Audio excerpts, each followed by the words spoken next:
Tuesday, everybody. Hope you're having a good day so far. So listen, just an update. My foot is getting better.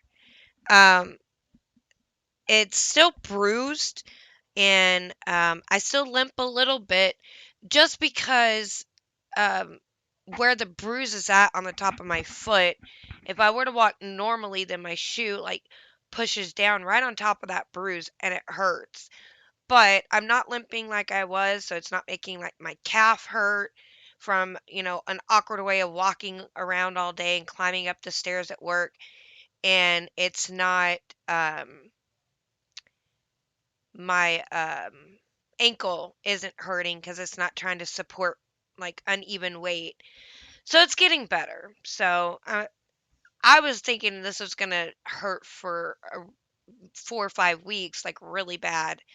Um, However, I did go swimming on Sunday, or not Sunday, on Saturday night. I went swimming with my daughter and her dad, and she wanted to see me dive into the pool.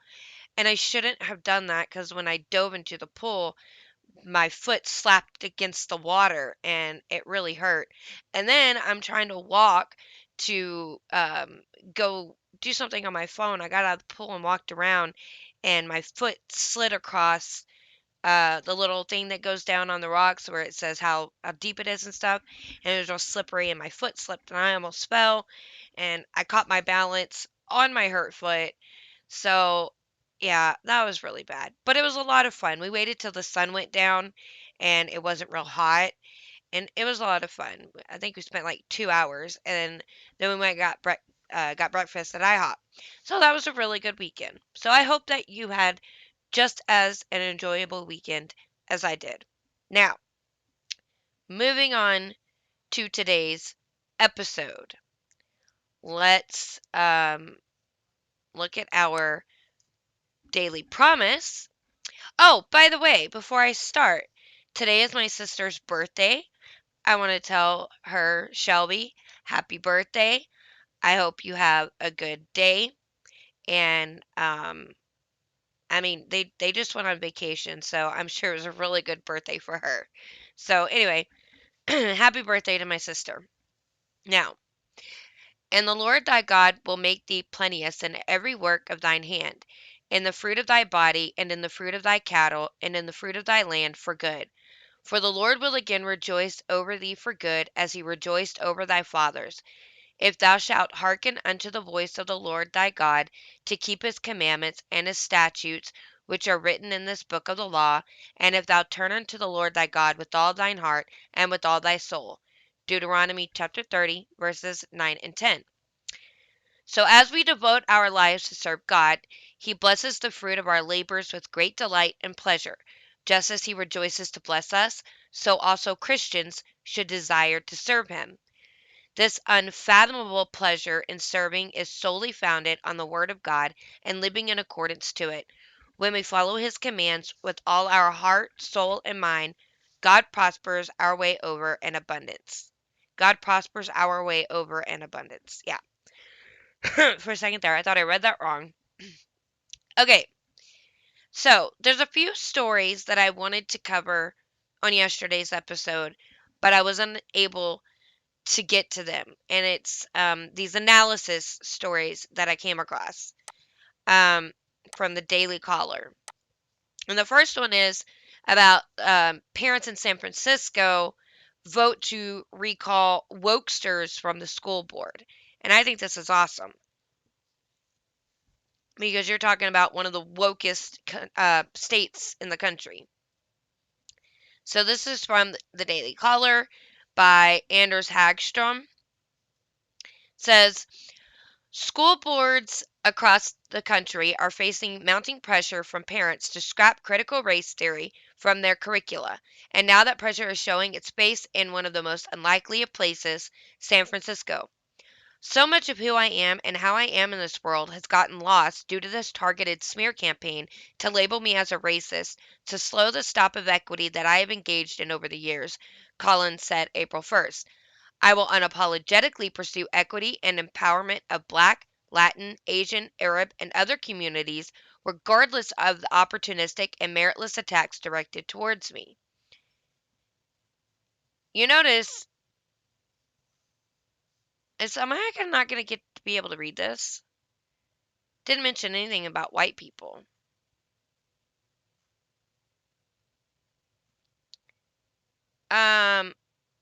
I guess they're not going to let me read it.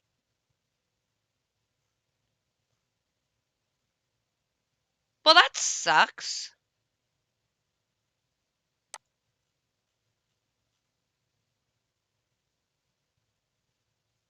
Okay, so forget the analysis stories because we can't read those.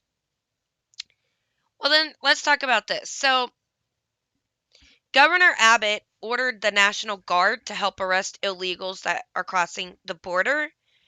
Um, he signed an executive order not to move illegals that tested positive for COVID as well. Um,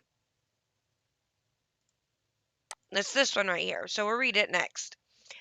So this is from brazosjournal.com by Robert Montoya. Following revelations that little has been done to secure the state's southern border, Governor Greg Abbott has now decided to call in the Texas National Guard, but he hasn't specified how many additional troops are to be deployed. Meanwhile, an official from one of the border counties reports promises are being made to deliver help. Citing his authority in the Texas Constitution on July 27th, Governor Greg Abbott ordered the Texas National Guard to assist the DPS in enforcing Texas law by arresting lawbreakers at the border. He also cited state government code saying he can call on state military forces to enforce state law and to assist civil authorities in guarding or conveying prisoners. Earlier this year, Abbott made a public pivot towards securing Texas's border with Mexico. However, on July 14th, Kennedy County Attorney Brent Smith told Texas Scorecard the county had received no assistance. Furthermore, the state was denying funds the border county was seeking to secure themselves. The state had also not yet authorized help offered from Florida. On July 17th, Abbott held a briefing with Florida Governor Ron DeSantis, where both men asked for more federal action on border security. On July 22nd, a video surfaced of illegal immigrants being walked through an open gate at the Texas border and into a Border Patrol vehicle. In mid-June, Abbott announced the state would be building its own wall, only for citizens to recently discover a chain-link fence was being prepared instead. The fence won't deter any illegals from entering, said retired U.S. Immigration and Customs Enforcement agent Victor Avila. He argued instead for Abbott to use abandoned materials for former President Trump's wall. Avila also suggested Abbott work with private landowners who have property on the border to build barriers. So let's continue reading.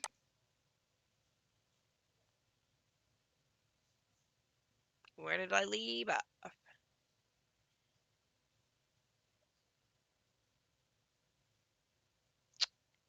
Okay.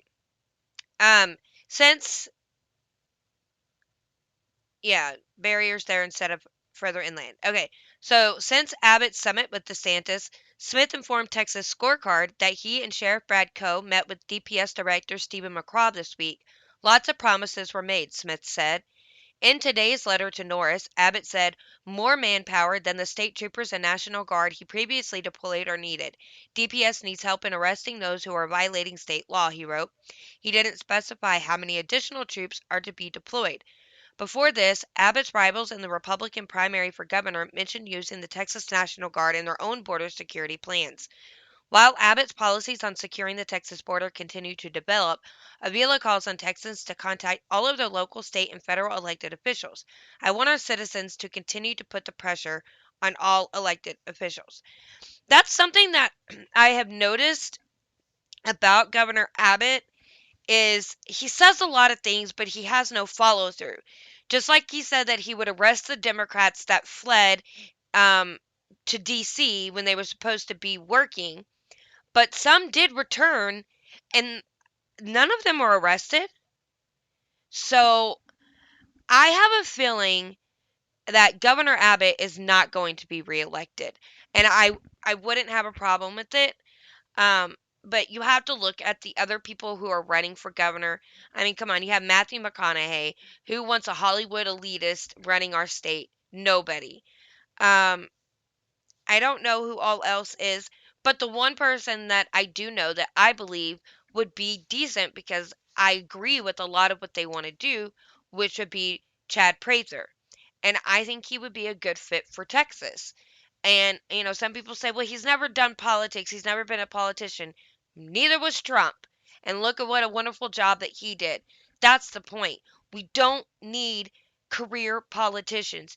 We need everyday American citizens, patriots that step in to do these jobs now because they surely will answer to the people, and they haven't been in there long enough to be corrupt. So you let them go in there and represent us. And then if you start seeing any corruptness start to form, the minute you have the opportunity to vote someone else in, that's what you do. You don't leave these people in long enough to get comfortable with the money they're making and build a career out of it and get corrupt.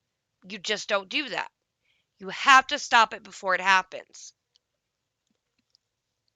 That's why we need the conventions of the states so that we can come together and impose term limits on people in Congress and in the Senate at the local and the state and federal levels. Period.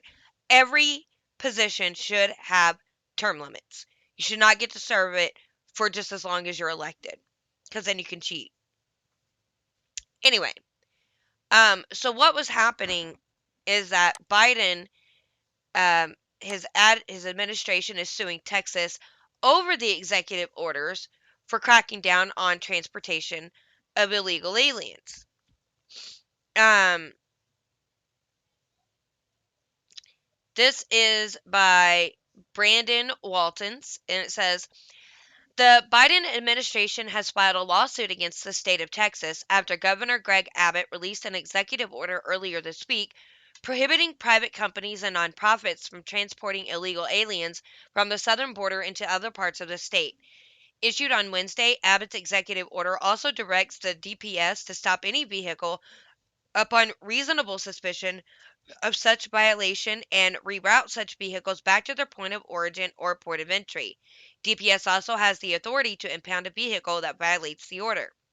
Abbott largely pitched his executive order as a way to stop the spread of COVID 19. The dramatic rise in unlawful border crossings has also led to a dramatic rise in COVID 19 cases among unlawful migrants who have made their way into our state, and we must do more to protect Texans from this virus and reduce the burden on our communities, said Abbott. I'm not worried about COVID.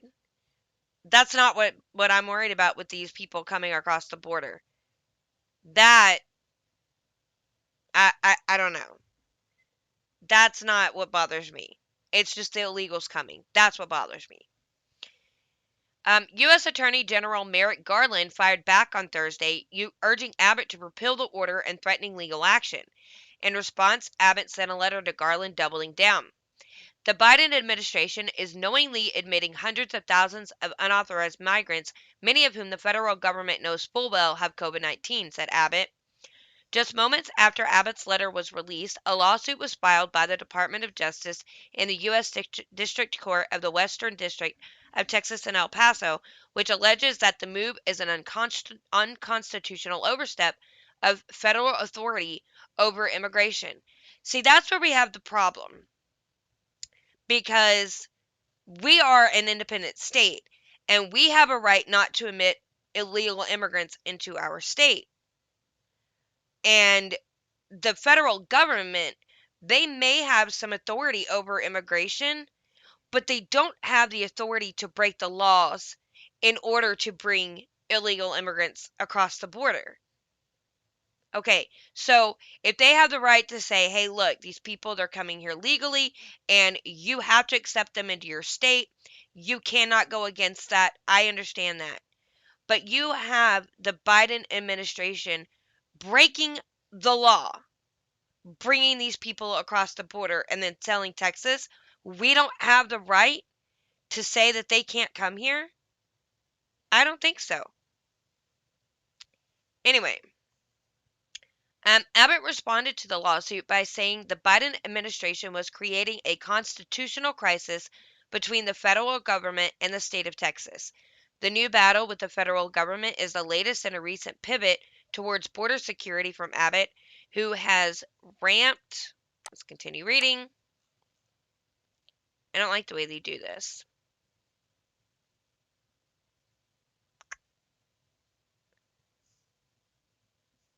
Up his rhetoric on the issue in recent weeks after being pressed on the issue by 2022 Republican primary challengers.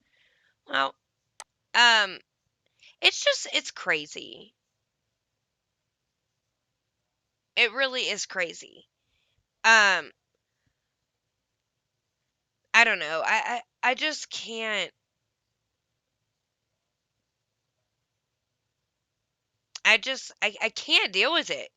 Just sometimes it's so much and so overwhelming of what the installed regime is doing that you don't know what to say. You're kind of left speechless, I guess. I don't know. I just don't know.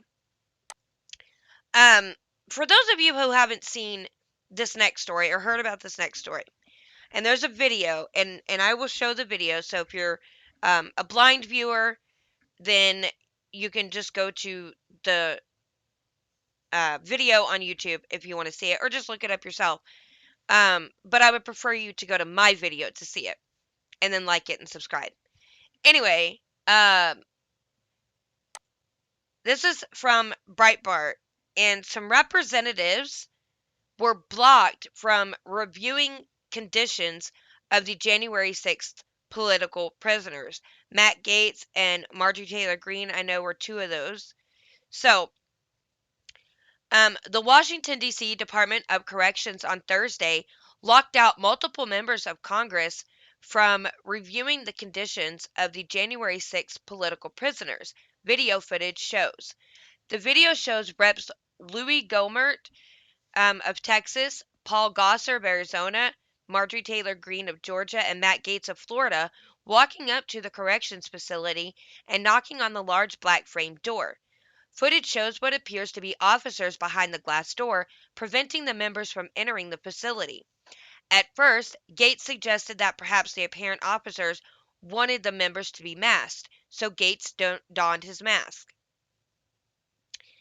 The door, however, still appeared to be locked, blocking the members from speaking face to face with officers from the facility.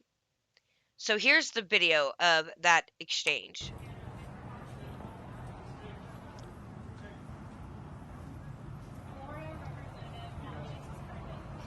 What if I put the mask on? Yeah, sure. Put your mask on.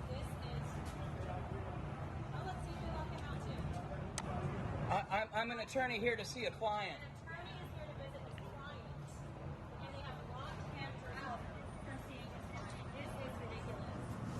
Mask on?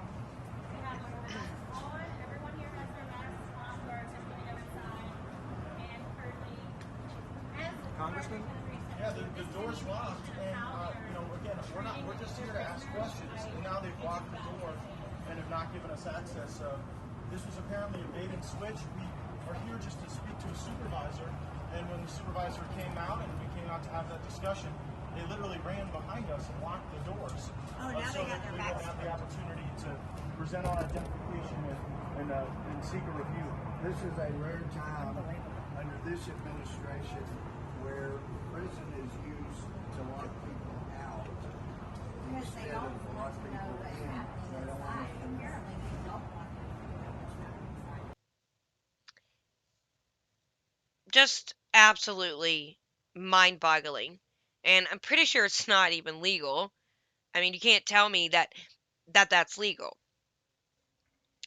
Continuing on, audio from the video features someone purporting to be an attorney of a prisoner. Still, the video shows the individuals behind the door unwilling to open it before walking away. So, obviously, they're trying to prevent Gaetz and Marjorie Taylor Greene from being able to go in and question and check in on the conditions of the political prisoners.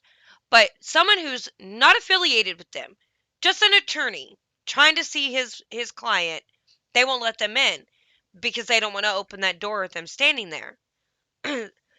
This administration has done some of the most outlandish, unlawful things that any other administration has ever done. And the fact that they're getting away with it and not more people are saying enough is enough and it's time we do something. And I would say it's a revolution is what needs to happen. And for all the people on the left that say that, you're the resistance, you're not. You're not the revolutionaries. You're not the resistance. You are the blind sheep being led to the slaughter by your overlords. That is who you are.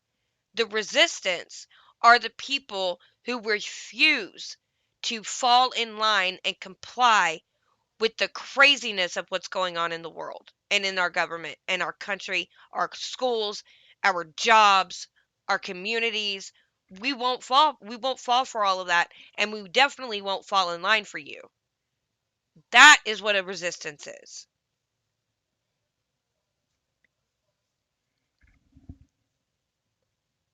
I can hear my neighbors, and they are really loud. I hope y'all can't hear them. Okay, Gates, after being denied entry, spoke to reporters in front of the facility, saying the members of Congress were present to just speak with the supervisor to seek a review of how the prisoners are being treated. This is a rare time under this administration where the prison is used to lock people out instead of locking people in, Gohmert said. Breitbart News reached out to the Washington, D.C. Department of Corrections for comment, but they did not respond by the time of publication. The Daily Beast reported that many of the accused rioters, dubbed political prisoners, have been released from jail ahead of trial, but those who remain behind bars remain a concern over allegations about their supposed mistreatment. We have concerns about reports of the conditions of the prison where these detainees are being held and whether, in fact, there have been instances of abuse inflicted by other prisoners or guards. Gates, Green, Paul Gosar, and Gohmert wrote in a memo asking for a meeting with Attorney General Merrick Garland. He was beaten, he was dragged, he was hogtied, a lawyer of one of the prisoners said on Newsmax.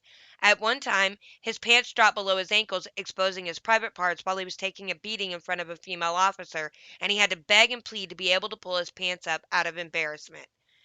And I'll tell you another thing that they're doing with some of these political prisoners is they're not giving them like any real meat. They're feeding them all soy-based products. They're not allowing them to get any exercise. They're not allowing them to speak with people, to see people, to have visitors. They're breaking them down mentally and physically and emotionally. This is what they're doing. They are breaking their spirits so that if they get out, they will not try to fight back. That I feel like that's what they're trying to do to them.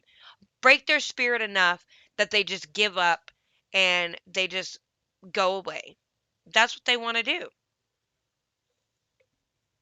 So, this is something that we really really need to start taking seriously and getting something done because if it's them today, it could be you or I tomorrow. You never know. So speaking of a corrupt government, something that I was curious about. I was watching Slightly Offensive and he had Sydney Watson on, and she talked about Google and DARPA creating something that it's either a pill or a drink that you take and it can track you. So I looked it up and I don't know how true it is. DARPA, if you don't know, it's a military defense thing. They they create things for military defense. Anyway, so I wanted to look into it, and I found this at threatpost.com, and it's so the former head of DARPA proposes pills and tattoos to replace passwords.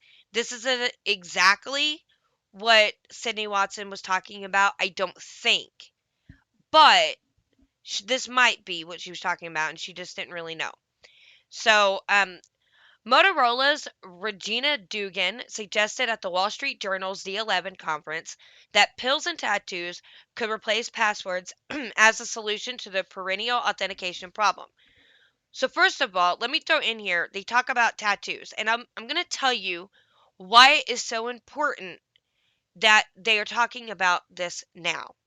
And I even showed on one of my other videos a while back about um, Amazon. Was it Amazon one or Google one? I think it was Amazon, where all you do is you scan the palm of your hand and it gets you into work, it gets you into concerts, sports events, it pays for your groceries, going out to eat, it does all kinds of stuff for you like that.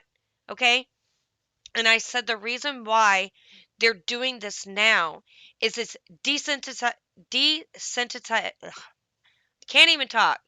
They're desensitizing you to um, this kind of stuff so that when they try to implement it through the government and force it on you, you think nothing of it and you just do. And it's a setting up for the end times and the tribulation. Okay? Now, if you're a born again believer, praise God and be thankful you will not be here during that 7-year period. However, if you are not, when that time comes, they're going to tell you that you have to have the mark of the beast. It's going to be a tattoo on your forehead or the palm of your hand. And without that, you cannot buy, sell, or trade, or you can't do anything. That's why they're pushing this stuff now, because it's getting you ready for when that time comes, you will more easily accept it so you can get food and water for you and your family. Okay. Um Dugan was formerly the head of the Pentagon's forward-looking Defense Advanced Research Projects Agency, DARPA, and currently works as an executive at Google, where she leads the Advanced Technology and Projects ATAP group within that company's mobile subsidiary, Motorola. As the head of the ATAP group, Dugan works on a number of interesting projects, but in a video published by All Things Digital, Dugan highlights her plan to replace passwords, which have persisted for decades despite exponential growth in computing power and use and monumental technological advances over the same period of time. The central question for Dugan seemed to be, how can we do better at authentication? The average user does it 39 times per day, and it takes them 2.3 seconds every time they do it, Dugan claimed of entering passwords. Oh my god! Okay, so 2.3 seconds every time they do it, and 39 times a day, that's 89.7 seconds. That's not even a minute and a half for however many times you say people have to enter passwords. But I will tell you that if you have a VPN, you can safely have your phone save your passwords so you never have to enter them. They're just saved for you. Anyway, so she added that power users authenticate up to 100 times per day, which, my God, talk about, you know, 230 seconds of that's just stupid. Come on. She acts like it's taken up like half your day to do this. You can start with nearer term things like tokens or fobs that might have near-field communications chips, or Bluetooth embedded in them, she said. But you can also think about a means of authentication that you can simply wear on your skin every day for weeks at a time, say an electronic tattoo. Dugan addressed the problems of wearable authenticators, saying that there is a mechanical mismatch between humans and electronics. You think? Electronics, she explains, are boxy and rigid. Humans are curvy and soft. University of Illinois researcher Dr. John Rogers developed an electronic tattoo that was later produced by a company called MC10. Motorola plans on working with them to advance a tattoo that could be used for authentication. It may be true that 10 to 20-year-olds don't want to wear a watch on their wrist, but you can be sure that that they'll be far more interested in wearing an electronic tattoo, if only to piss off their parents. So look, they're trying to tell young kids, look, we're going to get you this so you can wear this tattoo because your parents don't like tattoos, so it'll piss them off. See? Turning kids against their parents. These people are evil and wicked. The potential for accessorizing and stylizing this new authentication tattoo is limited only by our imaginations. Dugan described her next method of authentication as vitamin authentication. This is what Sydney Watson was talking about. Before pulling a pill out of her pocket and explaining that the pill had a small chip inside of it.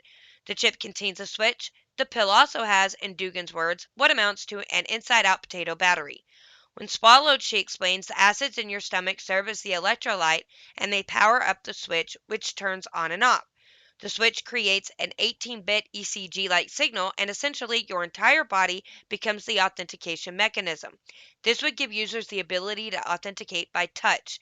The pill is FDA approved and in use for a number of medical applications. Welcome to the future. Screw you and your future. Because I wouldn't take that, even if my life depended on it. I'm out. I'm out. Let's talk about Twitter in China. Um, this story here is by Ian Hallworth from the Daily Wire. It says U.S. poison the world. Why is Chinese COVID propaganda allowed on Twitter? Yeah, why is that? Let's find out. You may not use Twitter services to share false or misleading information about COVID 19, which may lead to harm, Twitter announces in their COVID 19 misleading information policy. Even as scientific understanding of the COVID 19 pandemic continues to develop, we've observed the emergence of persistent conspiracy theories, alarmist rhetoric unfounded in research or credible reporting, and a wide range of unsubstantiated rumors, which left uncontextualized, can prevent the public from making informed decisions regarding their health and puts individuals, families, and communities at risk. With the subject of social media censorship being at the forefront of debate when it comes to freedom of speech, many have been critical of platforms like Twitter for having a heavy handed approach to online censorship. This has led many to question why their own policies are not being applied to Chinese Communist Party propaganda. On Tuesday, Chunying, sorry I butchered that, the CCP's Foreign Ministry spokesperson, Director General, shared what many condemned as anti-American COVID-19 disinformation. How the pandemic poisoning works. The U.S. is irresponsible to the world, the image header reads, before listing five unsubstantiated claims which place the blame for the COVID 19 pandemic at the feet of the United States and its military. The U.S. has recently enhanced its efforts to manipulate the origin tracing of COVID 19 via political means. It seemingly cares about the origin tracing work, but actually has done nothing conducive to it or global solidarity. The U.S., enjoying the world's most developed and maturest medical technologies, not only failed to control the pandemic at home and caused nearly 35 million infections and 610 deaths, but also made the virus flow outbound. U.S. personnel overseas attached little importance to the health of local communities and disrespected local quarantine regulations, which made the virus spread faster. In early 2020, the governor of Japan's Okinawa prefecture confirmed at a press conference that tens of American military personnel at a U.S. military base in the prefecture were infected with COVID 19, but the U.S. side refused to take quarantine measures and allowed batches of soldiers to leave the base. On May 31st, 2021, a large number of U.S. military personnel on vacation in South Korea went out of a military base and gathered at the Haeundae Beach, Busan. They refused to wear a mask, which triggered strong dissatisfaction among local residents. The second post was titled, How Has U.S. Poisoned the World? According to the National Travel and Tourism Office of the U.S., over 23.19 million U.S. citizens went abroad via air and land ports between April 2020 and March 2021.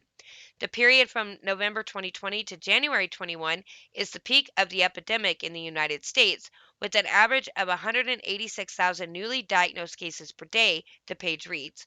During the same period, the average number of U.S. citizens going abroad was 87,000, reaching a peak. A total of 160,000 illegal immigrants were repatriated by the U.S. between March and September 2020. Infections were found among those repatriated to Guatemala, Jamaica, Mexico, and Haiti. the Post concluded. The U.S. failed to put the pandemic under control at home and didn't take effective border control measures, which further exacerbated the global spread of the virus. So that's allowed to be shown all over Twitter. But if we say anything, even if it's true, but they disagree with it, they shut it down. It's nuts. This looks like an interesting story. We'll pull that up. So also, COVID positive illegal immigrants. So they're talking about how it's our fault, yet the Biden administration is allowing COVID positive illegal immigrants to come into South Texas, giving them hotel rooms. And authorities aren't told about it. And it's some Catholic charity that they rented out the entire hotel for all these people coming across the border. So this is by Ash Shao. Um, Police in South Texas were surprised to discover that illegal immigrants had been put up in hotels after being released from federal custody, and that these immigrants had possibly tested positive for COVID-19. Fox News reported that the immigrants had been turned over to a Catholic charity after they were released from federal custody, and the charity booked them hotel rooms. Local authorities, however, weren't informed. The La Joya Police Department said a patrol officer was waved down Monday by someone concerned about a group that appeared to be sick at a Whataburger fast food restaurant. The officer found a family inside who were coughing and sneezing and not adhering to health guidelines, including the wearing a mask, authorities said during a news conference. Fox reported. A manager told the officer they wanted the people to leave the establishment because they were making everyone inside uneasy. When the officer approached the migrants, they said they had tested positive for the coronavirus and had been apprehended by Border Patrol agents several days prior before being released. La Jolla Police Sergeant Manuel Casas told the outlet that the family didn't have documentation to prove they had tested positive for COVID-19. We did not know this, Casas told the outlet. No one told the city of La Jolla, no one told the police department that these people were here, and no one told us that these people were possibly ill. Further, the immigrants told the officer who responded to the Whataburger concerns that they had been booked a room at the Texas Inn and Suites down the road after they had been released from Border Patrol, and that the rooms had been booked by the Catholic Charities of the Rio Grande Valley. We have an understanding based on what was told to us that the hotel in totality has already been rented out, Casas told Fox. The information we have is that everyone that is staying in that hotel is COVID-19 positive because it's being rented out for them. Casas has also told the outlet that police can't keep the immigrants from leaving the hotel and going elsewhere in the U.S. News of the COVID-19 positive immigrants comes at the same time that whistleblowers said they were told to downplay a COVID-19 outbreak among migrant children at a shelter set up at Fort Bliss in Texas. NBC News reported that two new whistleblowers had come forward to discuss the conditions of children being kept in migrant facilities under the Biden administration. The new whistleblower said in a complaint, COVID was widespread among children and eventually spread to many employees. Hundreds of children contracted COVID in the overcrowded conditions. Adequate masks were not consistently provided to children, nor was their use consistently enforced. The whistleblowers, Arthur Perlstein and Lauren Reinhold, added that HHS public affairs officials told them when asked to make everything sound positive about the Fort Bliss experience and to play down anything negative. So, if you're asked, just lie, right? It's just this is what we're dealing with, and I'm trying to figure out when are we going to make it stop? When are we just going to say this is it? We're going to do something about it. That part I don't get. But continue on with all the COVID junk. This is checkyourfact.com. I was just interested in what it said. So it says fact check. Did the CDC say PCR tests do not distinguish between COVID-19 and the flu? Well, that's what I heard. That you could have the flu or a common cold, and the PCR test could still show up testing positive for COVID. And that they're also only 50% reliable because they give a lot of false positives on top of that. So, this is by Elias Atienza. Oh my god, I butchered that. He's a fact check reporter, apparently. So, a post shared on Facebook claims that the CDC said polymerase chain reaction or PCR tests do not distinguish between COVID-19 and the flu. So it says it's false. It said the CDC did not announce that PCR tests could not tell the difference between COVID 19 and the flu. The agency withdrew the emergency use authorization request for its PCR test in favor of newer multiplex tests. So, PCR tests are a form of diagnostic test for COVID 19, according to the FDA. The Cleveland Clinic describes the test as the most accurate and reliable test for diagnosing COVID 19. July 26th, okay, so we did that. So, there is, however, no evidence the CDC has made such an announcement. Check your facts, search the CDC's website, and did not find any evidence that it said PCR tests could not tell the difference between SARS-CoV-2 and the flu. Yeah, well, even if they said it, you may not find it because they probably delete it like they've done before. Had the CDC said PCR tests were ineffective, media outlets certainly would have reported on it, yet none have. No, they wouldn't. They absolutely would not have. The CDC stated in a July 21st announcement it was withdrawing the EUA for its 2019 novel coronavirus real-time RT-PCR diagnostics panel, which was first used in February 2020. Although the CDC 2019 novel coronavirus real-time RT-PCR diagnostic panel met an important unmet need when it was developed and deployed as a non-demonstrated any performance issues, the demand for this test has declined with the emergence of other higher um, throughput and multiplexed assays. So, but I'm pretty sure, well, I mean, we do know that they're not really effective.